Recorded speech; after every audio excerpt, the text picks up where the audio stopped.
ఇదిగోండి ఇదైతే బాత్రూమ్ అండి. ఇది గోడకైతే టైల్స్ అయితే ఎత్తడానికి అయితే ప్లాస్టింగ్ చేసిన గోడని అయితే పగలగొట్టేశాడండి ఈరోజు అయితే మా బావ.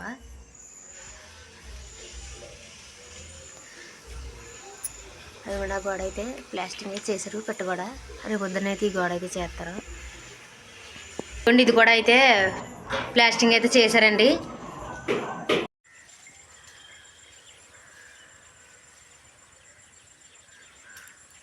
ఇదైతే మా బాపల వాళ్ళ అబ్బాయి చిన్న అబ్బాయి అయితే సేనండి. పచ్చిమిరపకాయ తోట అయితే వేసారు. ఇదిగోండి